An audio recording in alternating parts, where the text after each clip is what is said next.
Amados hermanos, muy buenas tardes, bienvenidos.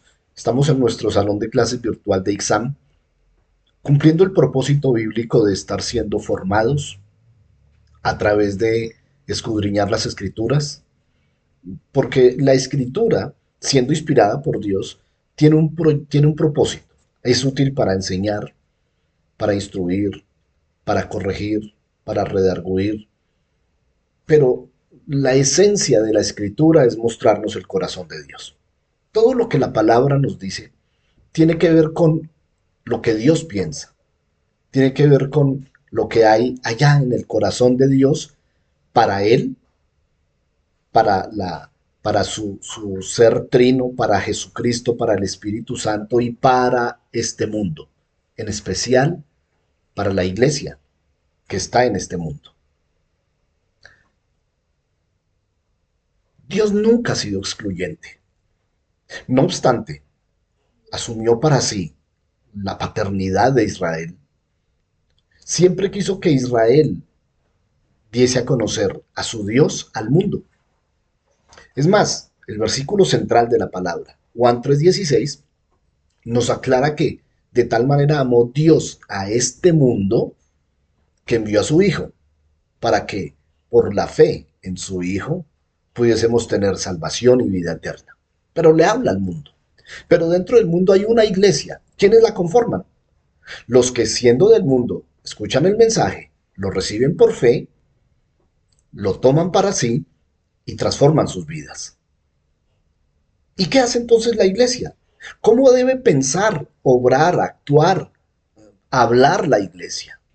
Conforme a lo que dice la palabra. Por eso escudriñamos las escrituras.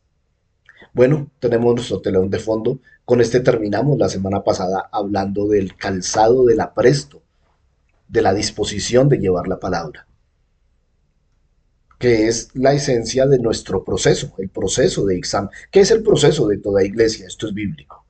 Y obviamente comenzamos hoy también con este telón de fondo, porque para entrar de ser inconverso a creyente, se debe entrar por la fe en Jesucristo.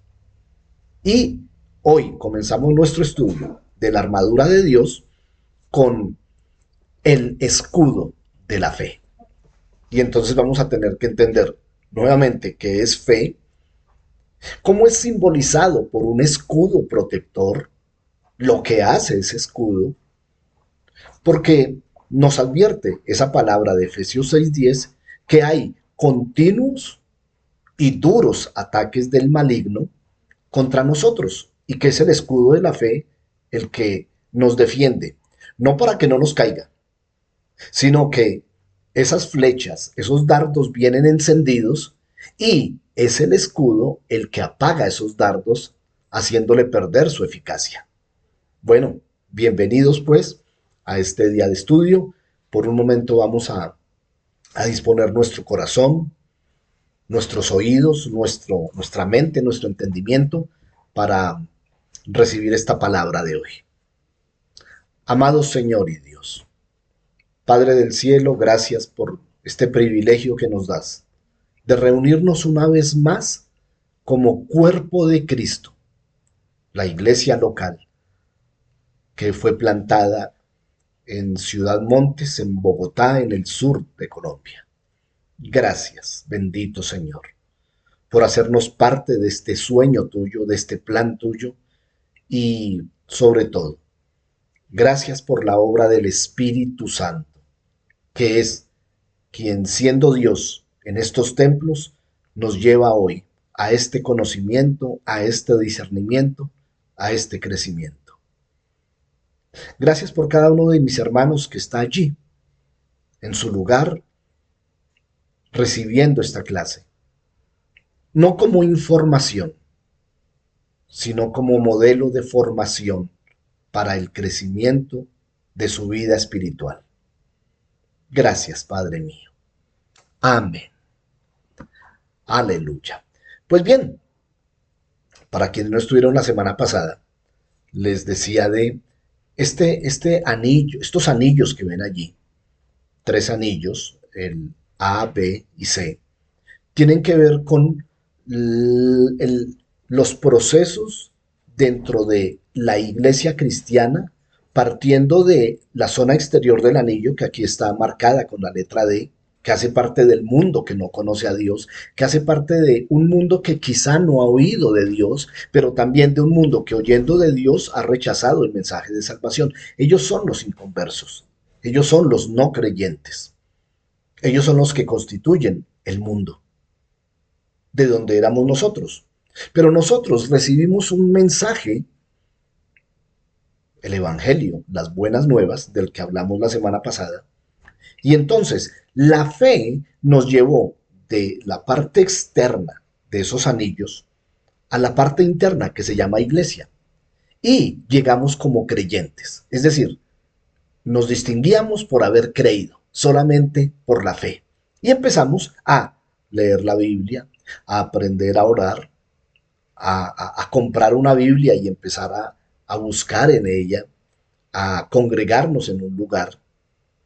Pero la misma iglesia se encargó de llevarnos, después de un tiempo de formación, de estudio, al siguiente anillo, aquí está con color verde, que es el anillo de los miembros. Es decir, no solamente somos creyentes por la fe, sino que ya hemos sido llamados a discipulado, a estudio.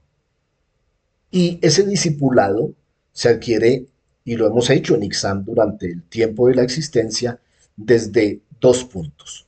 Uno, la teoría, la doctrina, la información, y otro, el carácter, la vida cristiana.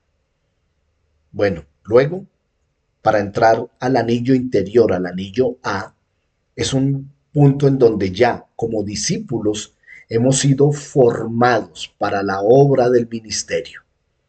Y habiendo sido formados doctrinal y teológicamente, y habiendo sido probados también en el carácter, en el estilo de vida cristiana, entonces tenemos la capacidad de ser enviados de acuerdo a un llamado. Yo salí de ese círculo para ejercer mi ministerio como maestro y pastor. Otros salen para cada una de las funciones de acuerdo al don, al talento recibido, el cual encontramos en Primera de Corintios 12. El punto es que todos los que entran a ese anillo exterior C, todos sin excepción, están llamados a llegar al punto A. Todos estamos llamados a fungir dentro de la iglesia como siervos, sirviendo dentro de la iglesia, sirviendo a la comunidad aún de inconversos, para después llevar las buenas nuevas y para servir desde, puede ser otra iglesia local, hija de la iglesia madre, al cuerpo de Cristo, a la comunidad, a la sociedad. Y eso es cumplir con la gran comisión. Por tanto, id y haced discípulos en todo lugar, a todas las naciones. Pues bien, como para entrar del mundo a ser creyente se entra por la fe, entonces vamos a comenzar hoy con, nuestro, con nuestro proceso. Bienvenidos. Nuestro tema, guerra espiritual. Ya llevamos casi medio año en esto. Hicimos una introducción muy completa acerca de por qué estamos en guerra, cómo se libra esta guerra, hasta llegar a esto que Pablo nos enseñó en Efesios capítulo 6, en donde nos dice, si estamos en guerra, tomen toda la armadura, permanezcan firmes y manténganse seguros. Y hemos venido vistiendo las prendas de nuestra armadura.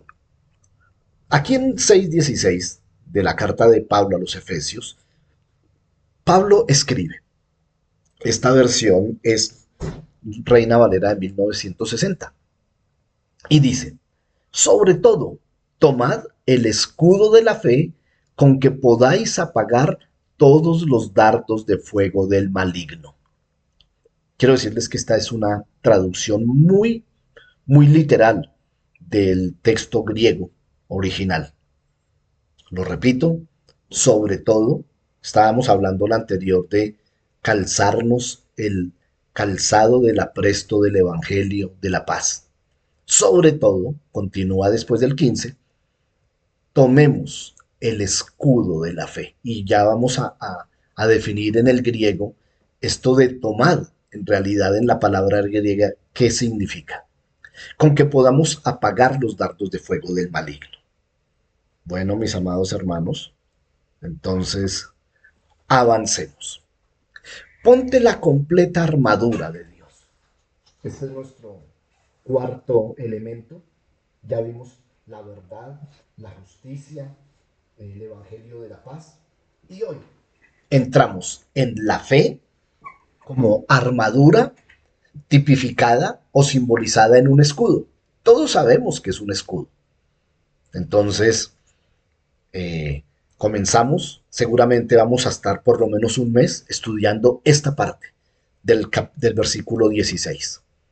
Este 16, subrayado en rojo, que dice, además de todo esto, y esta versión es nueva traducción viviente, además de todo esto, tomen el escudo de la fe con el cual puedan apagar todas las flechas encendidas del maligno. Y quiero empezar a enfatizar aquí, no obstante lo vamos a hacer ahora cuando lleguemos al griego, de cómo dice que el escudo lo que hace es apagar las flechas encendidas del maligno. No dice que tomemos el escudo para que no nos caigan las flechas. No nos dice que pongamos de frente el escudo para que el maligno no nos dispare.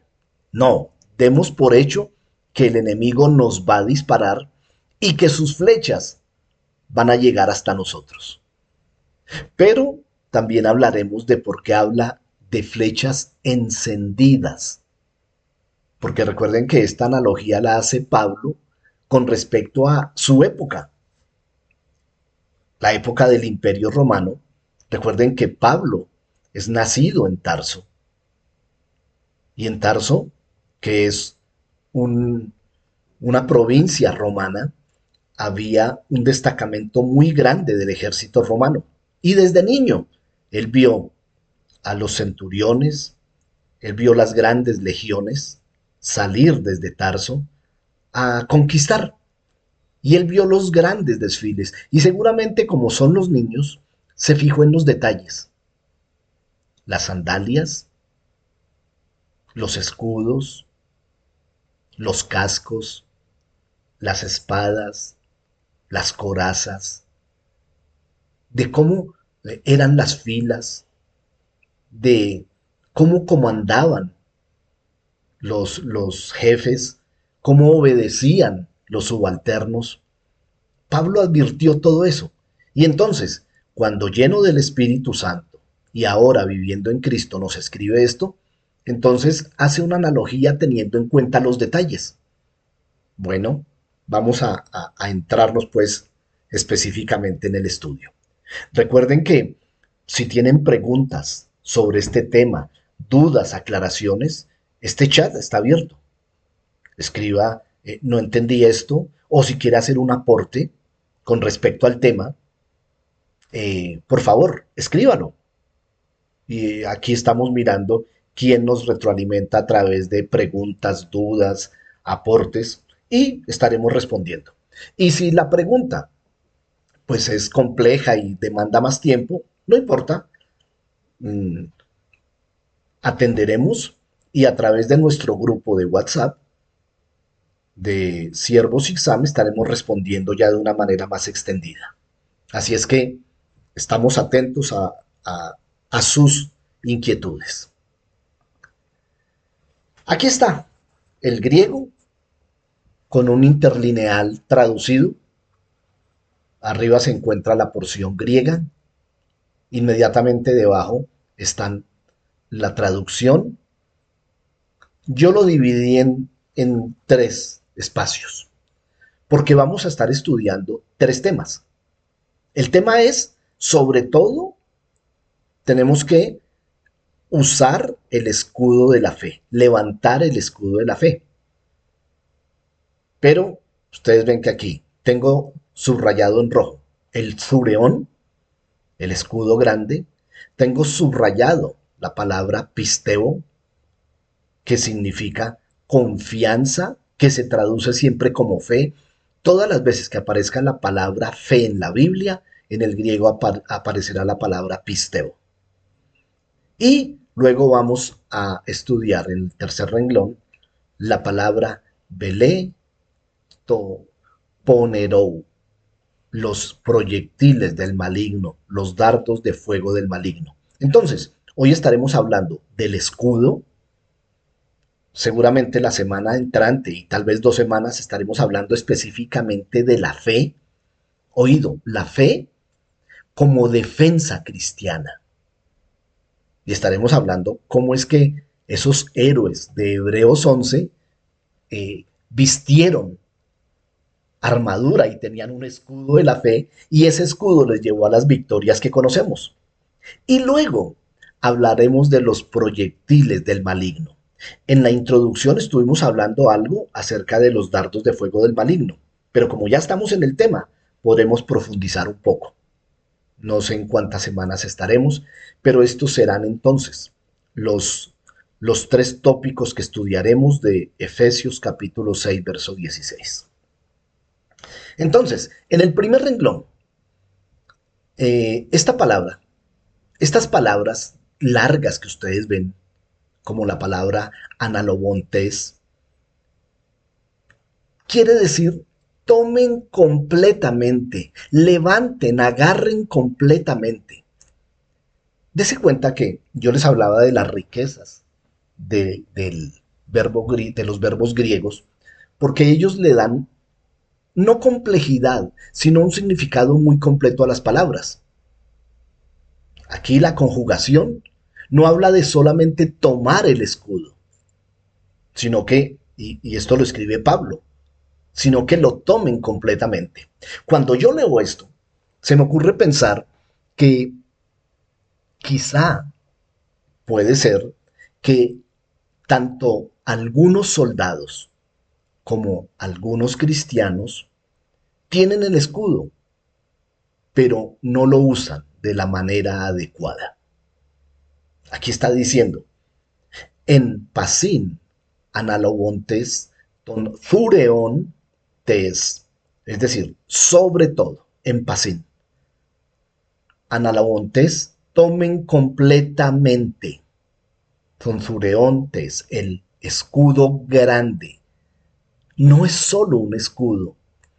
Miren, la palabra thureon en realidad viene de una raíz griega que significa puerta. Resulta que el escudo romano era tan grande que ustedes lo veían y parecía una puerta. Ya veremos los detalles y las fotos de esos escudos. Entonces, no era un escudito pequeño, como con los que juegan los niños, que apenas les tapa parte del abdomen o el torso. No, el escudo de guerra del ejército romano les cubría casi todo su cuerpo. Y entonces Pablo lo hace a propósito. Nos dice, tenemos que estar absolutamente protegidos. Entonces, tomen completamente el escudo grande.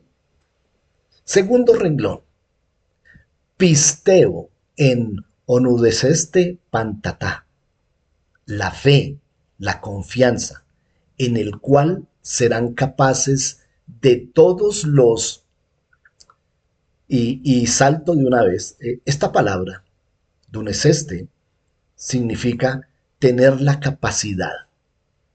¿La capacidad de qué? Miremos el tercer renglón.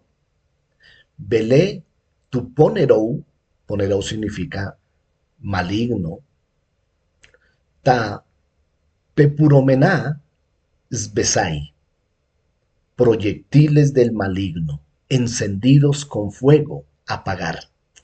Es decir, tomemos completamente el escudo grande de la fe, con el cual tendremos la capacidad de coger todas las flechas y proyectiles del maligno encendidas con fuego y las podremos apagar. Y entonces, insisto, dése cuenta que el escudo es para apagar los dardos de fuego, los proyectiles, todo lo que nos envía a diario. Cuando vayamos a la palabra Belé, vamos a darnos cuenta y muchos se van a identificar y van a decir, ah, sí, o sea que eso fue un ataque. Sí, claro. Circunstancias que ustedes quizá relacionaron con cosas laborales, familiares, relacionales, en realidad eran ataques del maligno. Bien, entonces aquí ya, con base en esto, podremos ver que vamos a estudiar el zureón, el escudo hoy. Y ya veremos el pisteo y levelé, zomponerou, lo podremos estudiar la otra semana. Pues bien, como vamos a hablar del escudo, aquí hay tres escudos, tres zureón, tres puertas grandes. Eh, Vamos a hacer la descripción. ¿Lo tienen ya en sus cabezas? Bueno, Zureos significa puerta grande. En latín, recuerden que Roma no hablaba griego, o sea, eh, ellos eran un imperio que no iba a asumir el idioma, las costumbres, los dioses o la cultura griega, que es un imperio que ha caído y ellos necesitan imponer el suyo propio, y entonces empiezan por imponer sus propios dioses, su propia cultura y obviamente su propio idioma. Y entonces el latín del Imperio Romano, que subsiste todavía, de hecho, ustedes saben que la Iglesia Católica Romana, que está allí en Roma, durante 20 siglos, se movió en el idioma latín. En nuestra Colombia, hasta 1955 más o menos, las misas se daban en latín. No había posibilidad de tener acceso a la Biblia en nuestro idioma. Eso lo hicieron los primeros evangelistas norteamericanos a finales del siglo XIX. Pero el latín, que persiste desde el primer siglo y todavía en Roma, de hecho es parte del estudio de la Iglesia Católica Romana, nosotros, los cristianos protestantes, no estudiamos latín.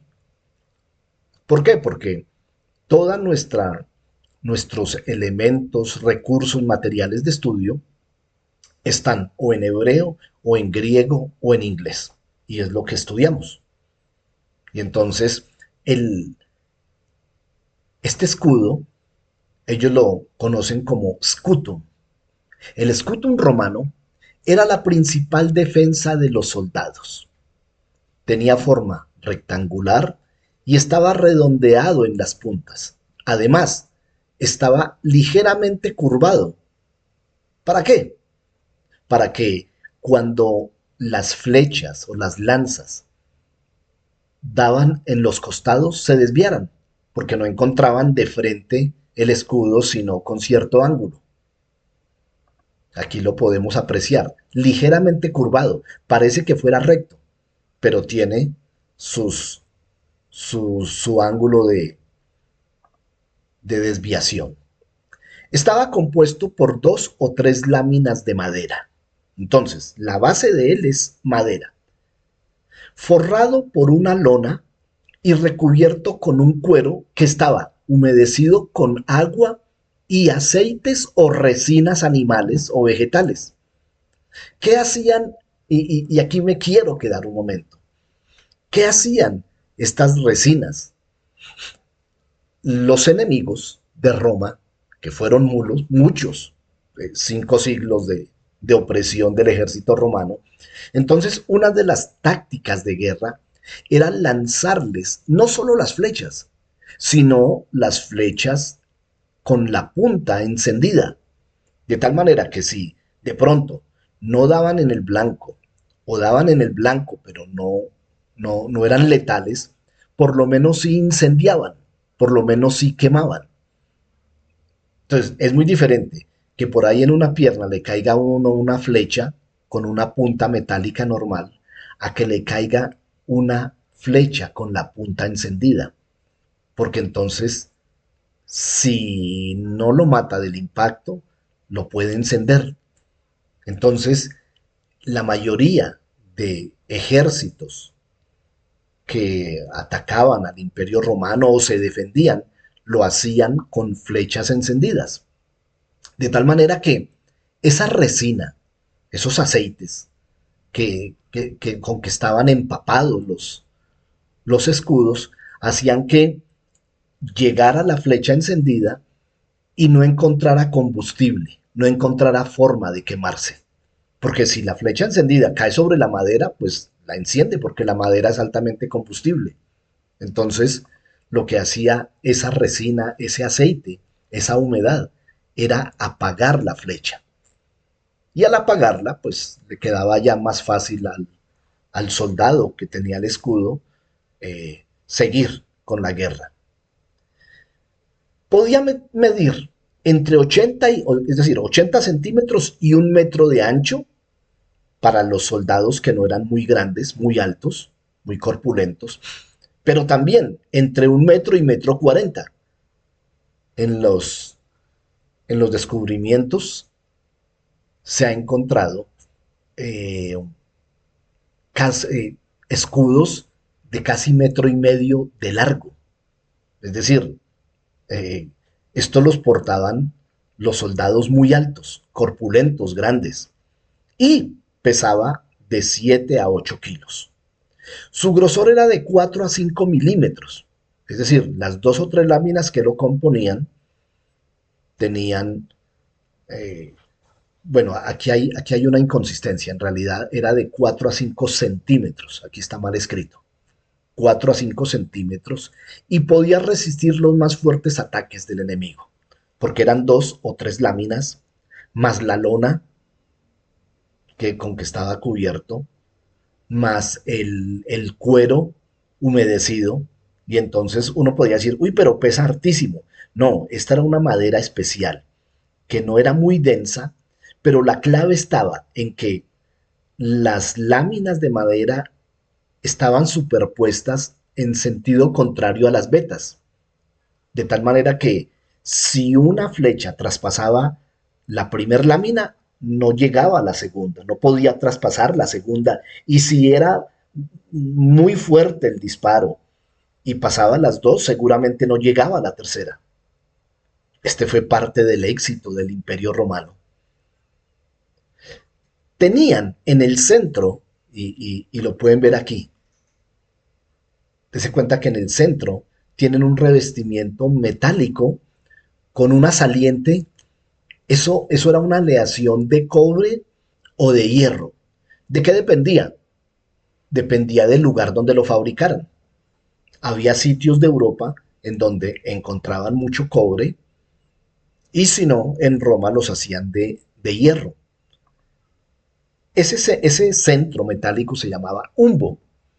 Estaba construido con una aleación y en el combate cuerpo a cuerpo, cuando de pronto en el cuerpo a cuerpo se perdía la espada, con esa punta podían empujar y derribar al enemigo.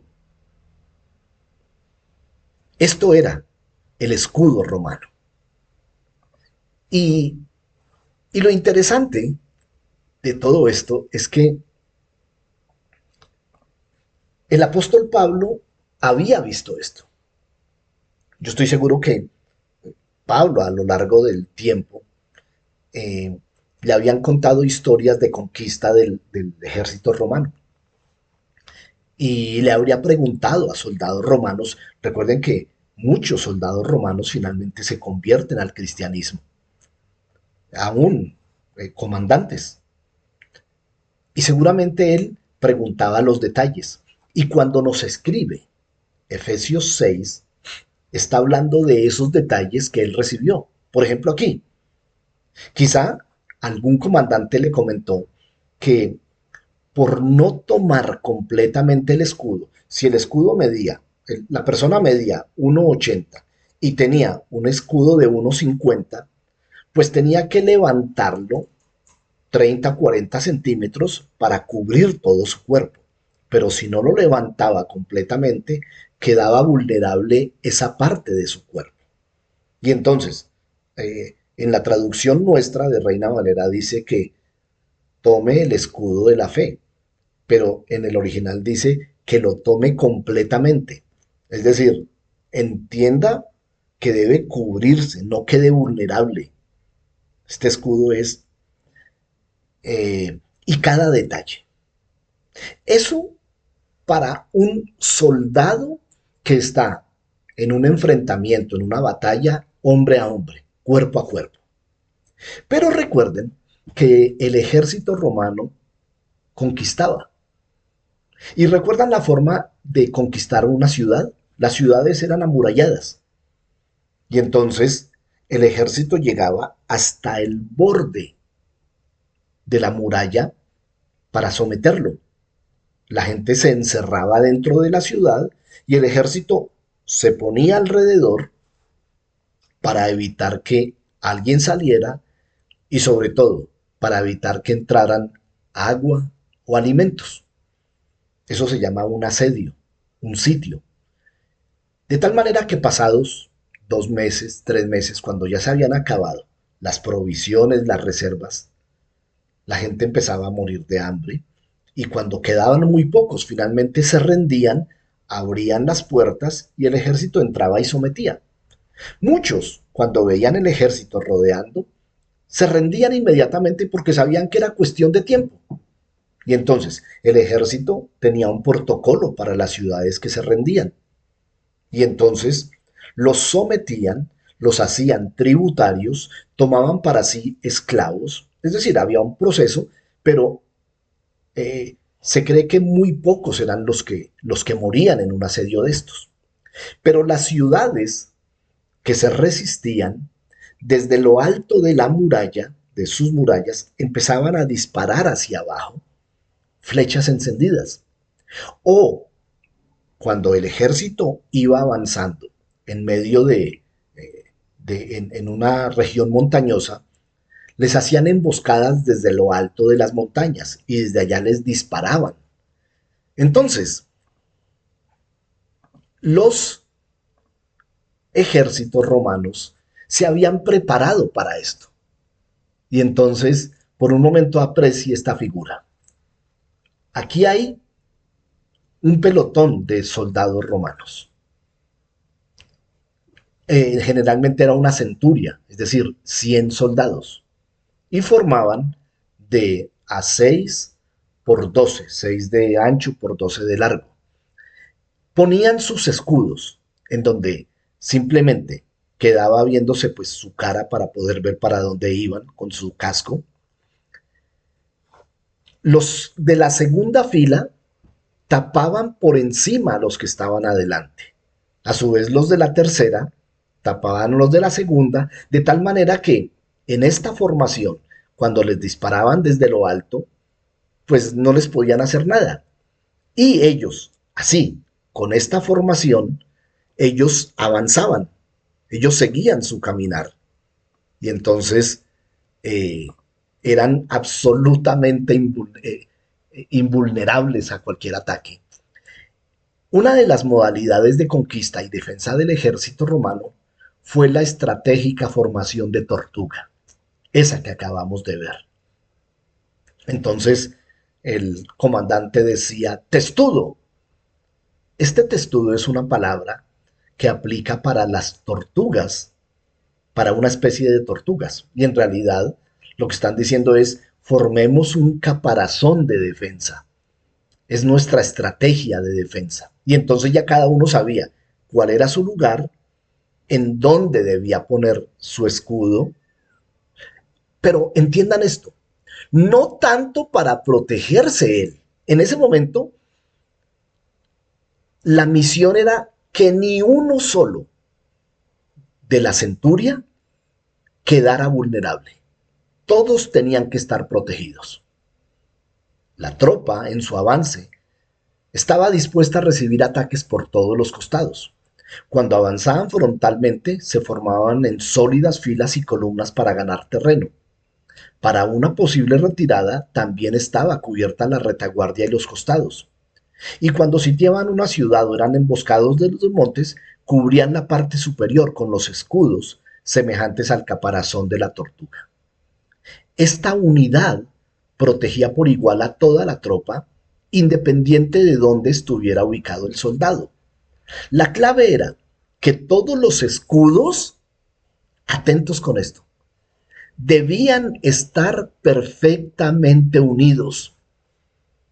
Si un soldado despistado dejaba su escudo 10 centímetros corridos a un lado, por esos 10 centímetros iba a entrar una flecha. Y recuerde, las flechas estaban encendidas. De tal manera que el ejército tuvo éxito por algo que se llamaba unión, unidad, en donde cada uno era casi que responsable porque estaba, por el que estaba atrás, adelante o a un lado. Esta formación de tortuga, Pablo la conocía, el apóstol la conocía, y entonces nos escribe acerca de esto. Por eso es que en el Nuevo Testamento, esta figura de la unidad, en muchas ocasiones, yo aquí recalqué tres, pero son muchas más, en donde se nos dice que somos muchos, pero un solo cuerpo, y tenemos una sola cabeza. Que somos muchos, pero cada uno no debe mirar por lo suyo propio, sino que debe considerar al otro como superior. Es decir, la prioridad es la vida de mi hermano. La prioridad es la seguridad de mi hermano. Y entonces hace ver a la iglesia la necesidad de cuidarse los unos a los otros, amarse los unos a los otros, orar los unos por los otros, perdonarse los unos a los otros. Porque como estamos en guerra, las flechas del maligno pueden venir de cualquier parte y en cualquier momento. ¿Ya me entienden? Esa, esa es la situación que Pablo prevé. Dice, mire, si como iglesia permanecemos con esta protección, el enemigo, como el enemigo, miren amados, el enemigo ataca en todo momento. El enemigo no está quieto. El enemigo no se va a quedar parado por un tiempo esperando, pues no sé qué, él conoce nuestras vulnerabilidades. Y entonces, ese llamado en el Nuevo Testamento para la unidad, lo que nos está diciendo es, miren, las flechas vienen en camino. Unámonos, pongamos los escudos al frente, en lo alto, porque mi escudo debe estar, sin lugar a dudas, eh, protegiendo parte de la vida de uno, parte de la vida del otro. Así es que, hermanos, sin lugar a dudas, tenemos que estar apercibidos para esta situación. Así es que, hermano, aliste su escudo. ¿Usted sabía que tiene un escudo de parte de Dios? ¿Usted sabe que fue dotado con un escudo? ¿Usted sabe que ese escudo se va a perfeccionar? ¿Usted sabe que ese escudo se llama fe? Y que, si bien es cierto, usted recibió a Jesús porque tenía fe en lo que oyó, también en la medida en que usted crece, en la medida en que usted avanza en su vida cristiana, en la medida en que pasan los días dentro de la iglesia como un miembro, el Espíritu Santo lo va perfeccionando y va a lograr en usted, mi hermano, algo que se llama fruto del Espíritu Santo. ¿Recuerdan la palabra de Gálatas capítulo 5, verso 22? Más el fruto del Espíritu es amor, gozo, paz, paciencia, benignidad, bondad, fe. Ah, entonces la fe, como sabemos mis hermanos, es, para que lo tengan claro, un fruto del Espíritu Santo. Esa es la fe por la que usted y yo estamos creciendo. Tenemos aquí entonces tres versículos. Uno de Pablo, otro de Jesús y otro del apóstol Santiago. Y tenemos que movernos yo les decía, son muchos más. Pero empecemos por este. Segunda de Corintios capítulo 2. ¿Qué pasó aquí? Si ustedes van desde el versículo 6, se van a dar cuenta que Pablo les escribe a los corintios porque alguien vino y les hizo un mal muy grande. Alguien vino y les perjudicó a la iglesia de Corinto. Y cuando le llegaron a Pablo las noticias, el pueblo no lo quería, la iglesia no lo quería perdonar. Léanlo desde el versículo 6. Y entonces aquí en el 10, Pablo dice, si ustedes perdonan a este hombre, yo también lo perdono. Cuando yo perdono lo que necesita ser perdonado, lo hago con la autoridad de Cristo, en beneficio de ustedes. ¿Por qué? Es decir, está hablando de la necesidad de perdonar, de perdonarse, de ser perdonado, para que Satanás no se aproveche de nosotros, pues ya conocemos sus maquinaciones malignas. Ya conocemos cómo es que obra, ya conocemos de qué manera es que él se mueve. Por un momento, allí, lean detenidamente estos tres versículos.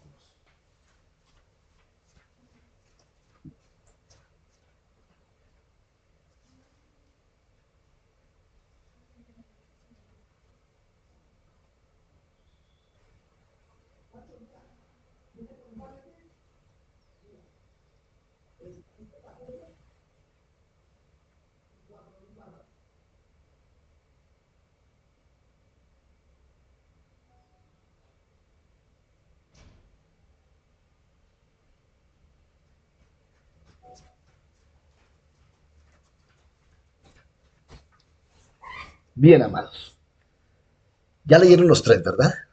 Bueno, cuando dice que ya conocemos sus maquinaciones malignas, él da por descontado. Vengan, amados. Pablo sabe cuáles son las maquinaciones malignas, cuáles son las intenciones oscuras, cuáles son las estrategias del diablo. Si no perdonamos, si no hay perdón dentro de la iglesia, si no levantamos el escudo, ese caparazón para protegernos, una flecha encendida va a caer en medio de la iglesia y va a producir mucho, mucho mal, muchos inconvenientes en la iglesia. Bueno, tenemos que revisar. ¿Ha habido falta de perdón en la iglesia? Ese es uno de los dardos de fuego. Jesús, en Juan capítulo 15, nos da el gran mandamiento. Ámense unos a otros de la misma manera en que yo los he amado, porque no hay amor más grande que el dar la vida por los amigos.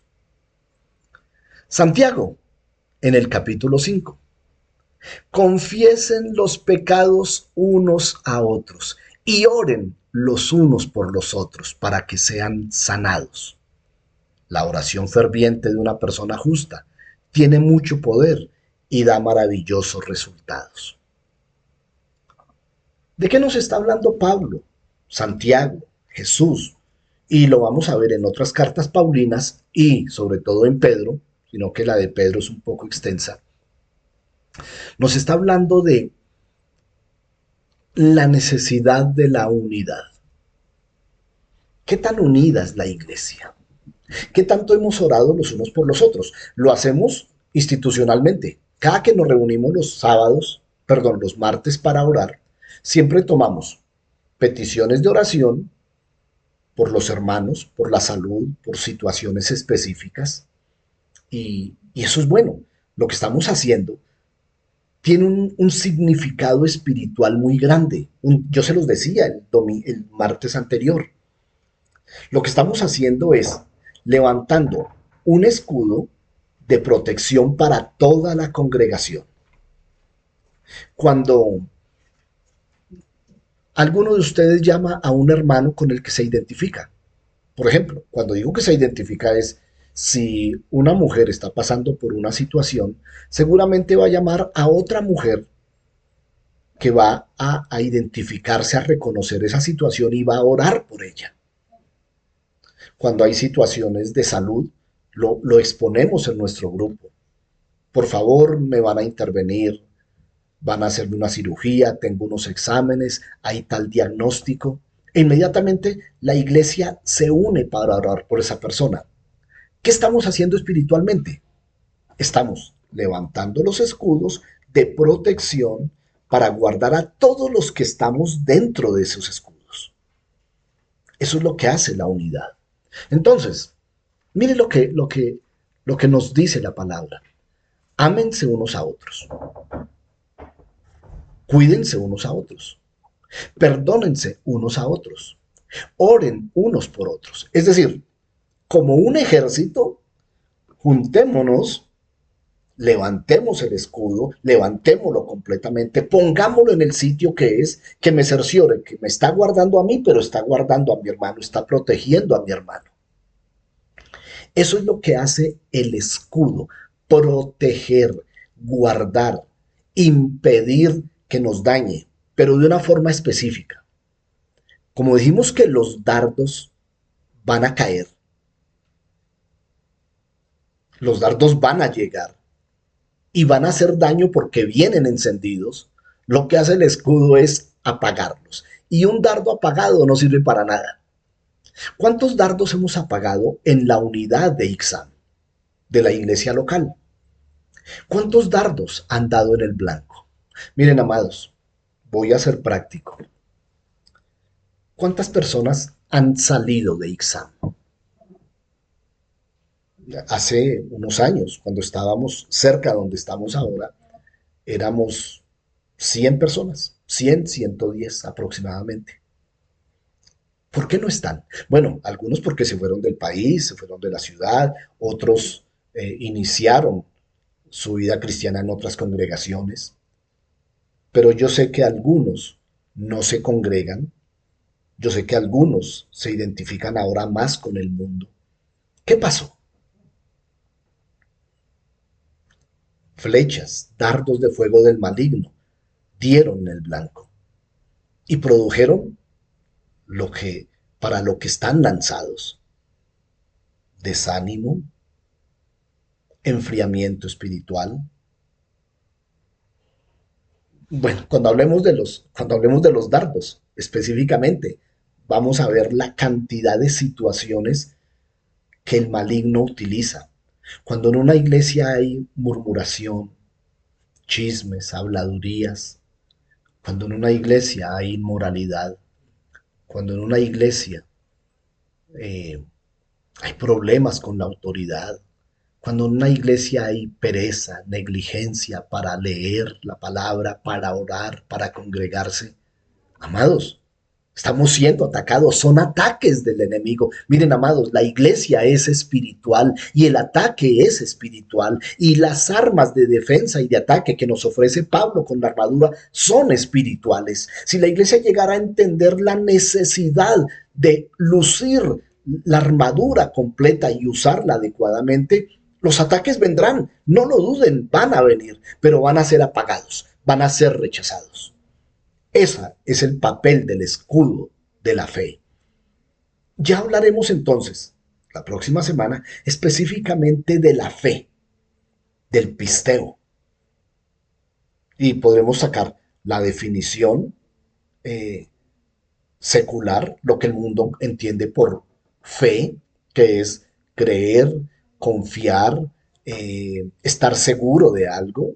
Ya hablaremos de qué no es fe. No es volver a traer la enseñanza de la doctrina de la fe que la hemos estudiado tanto, pero sí tendremos que sacar algunos puntos relevantes de la fe para luego llegar a la fe que está tipificada con el escudo. Es decir, la fe protectora, la fe que no me permite desanimarme, la fe que me impide hablar mal de mi hermano, la fe que me lleva a, a perdonar al hermano, La fe que me lleva a amar la obra, a amar la congregación local. Esa es la fe de la que hablaremos Dios mediante la próxima semana, cuando toquemos el tema del pisteo, el tema de la fe y la confianza. Por hoy, mis hermanos, dejamos aquí, les hago la invitación este domingo 15 de agosto, 9 de la mañana. Mire, amado, si usted es atacado los domingos a las 8 de la mañana para dormir otro ratico y pensar quizá, no, pero el tiempo de adoración comienza a las 9 y se acaba a las 9:30, voy a llegar a las 9:20. Amado, una flecha le está dando, un dardo de eso le está dando. Si usted se protege, usted va a amar la obra, va a amar la adoración, usted va a querer cumplirle a Dios. Así es que déjeme hacerle la invitación. A las 9 de la mañana comenzamos, que a las 9 estemos todos y podamos glorificar, levantar el nombre del Señor y estar muy apercibidos a lo que Él tiene para nosotros. Pues bien, mis hermanos, un abrazo, una bendición en el nombre del Señor y si Dios lo permite, nos estaremos viendo este domingo. Bendiciones.